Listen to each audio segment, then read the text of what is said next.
What's up, guys? Tim Halston of the DragBoss Garage. Well, I showed you how the Cougar was done and what it looks like underneath. Now, it all has to come back out to go over everything. I want to make sure every nut, bolt, and washer, cotter pin, bearing, whatever, is tight. I don't want any issues. So I'm going to pull the engine and transmission out, go over everything, tape off what I can, primer, and paint the undercarriage. All the chromoly tubing I'm going to paint. I think it's called Underhood Black. It was a Martin Senior paint by Nap. And then I can clean the whole engine compartment over and get that ready. Now with the motor plate, everything's different. The belts are way different. The alternator is now like a low mount on this right side here. And the belt is much shorter, I believe. And the vacuum pump's over here, and I believe it's much shorter also. I want to know how to measure these. So this is a electric water pump belt from the common drives they have for a Cleveland. Mr. Gasket made them, but it's just a regular, it's a 1/2-inch belt, 050. So it says it's a 210L 050. So I think 21 is the length. So what really helps a lot is having a flexible tape measure. Just put one end here, come around,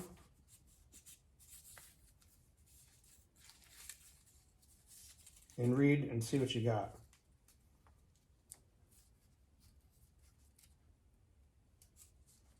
Looking at this, it might be off a little bit, but 21.5, close enough. So that gives me an idea that I'm going, well, yeah, two right there, perfect. So let's see what we have. This belt here is the original vacuum pump belt, and it's a 367L 050. So I suspect that's 36 maybe. 367 millimeter, I don't know, 050. So we'll see what we got with that.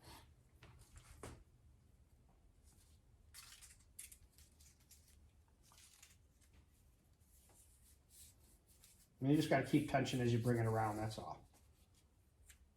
And this measures at 33.5. 33.5. And what was this? 36. 33.5. Let's write that down. So looking at this number, which I might be wrong. You guys might know this better than I do. So that's must be 36 inches. Now I need a 33.5. 7L, whatever that is. 050 is a 1/2-inch belt. So let's see what we can do with the alternator belt. This is a regular standard V belt. It's a premium XL 25-7335 from Napa. Had it for as long as I can remember. Same principle. Now John, JP, he's the one that measured these and said these are the size of belts you need. So thanks, JP, for doing that for me. I just have to measure it. So I look at this one, and it measures right there. 32.5. Let's write that down. And that makes sense, because what's this? This belt was a 73/35, so it was probably a 35-inch, and I need 32.5. So it's a little bit shorter. That's how you measure a belt, figure out what length you need. If you know any easier way, comment. Now let's get this 769 horsepower, 409 cubic inch Cleveland out of there. Now I hope you guys are into it, but I'll kind of film along. I've probably seen people pull engines out before. It's just kind of a different event for me since it's got a motor plate and I don't know what I'm doing, and I'm going to wing it. But it should be pretty cool and easy. Let's get at it. The unique thing about this, and I showed in another video, is the way this is set up. Here, the bolts for the vacuum pump go through here and can adjust here for the belt length, which you're going to get with the alternator that's mounted way down here. So that'll be pretty cool. Let's see how it works out. Come on, Cleveland, let's get out of there. Patient was prepped and draped in the usual sterile fashion. Here's how we get the hood off when you're by yourself. Luckily, it only weighs about, the stock hood on a Cougar weighs like 53 pounds, a steel hood. This thing is like 25 or 28 pounds.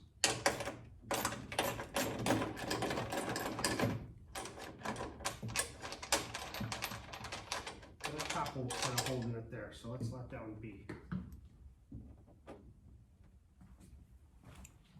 I used to be able to lift it up and put it on the roof, but I don't think that's going to happen now. My back bothered me.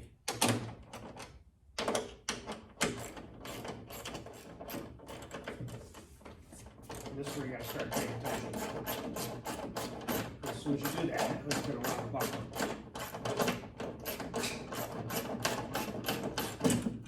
I found if you take one side out, kind of balance it with the other.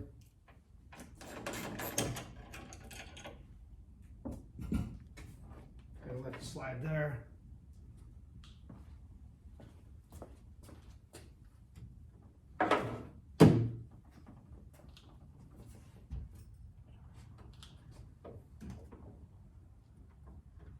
That's how you get the hood off the Cougar.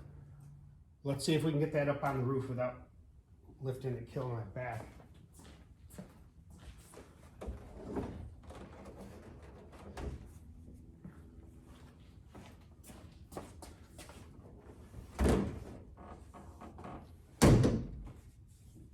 It hurt nothing. Like that. Let's drape off the patient.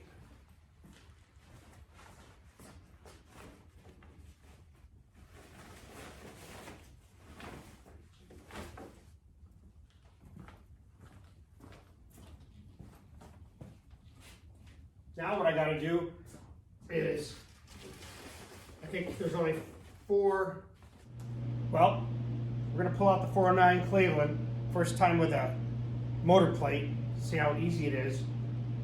All you really do have to do is come back a little bit to past the dowel pins. I still have to loosen up a couple of these brackets that hold the plate in, which is, they're only finger tight. And then the steering's close to it, so hopefully I can slide it up and over, right out. I don't know, we'll find out.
You can see the oil pan right there and the steering shaft. You see it?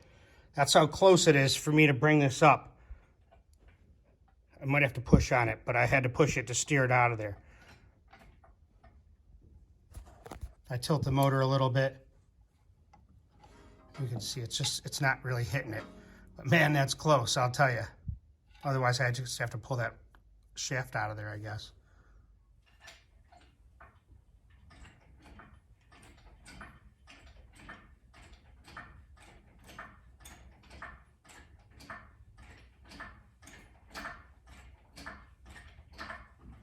Like being underneath this.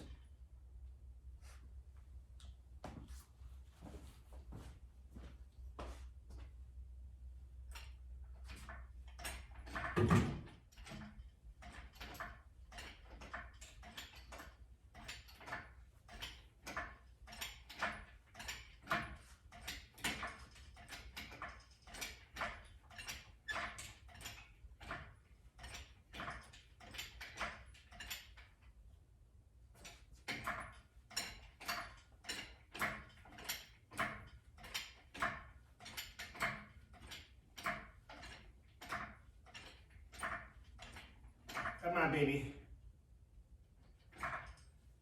Clear that radiator support.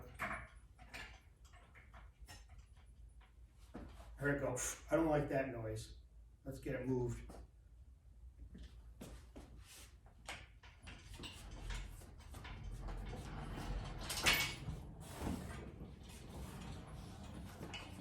Tell you, I could never done this with the old garage. Never had enough room to do stuff like this.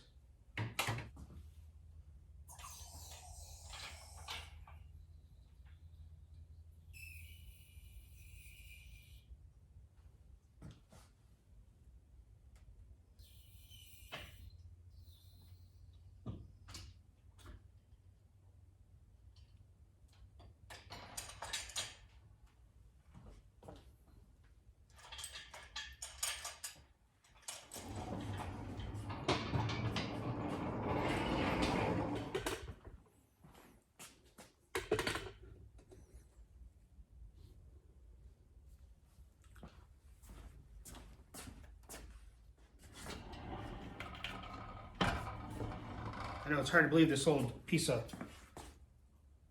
junk makes 769 horsepower like it sits, you know? I like that. It worked out well. There's my garage helpers, Izzy and Elena. Hi guys.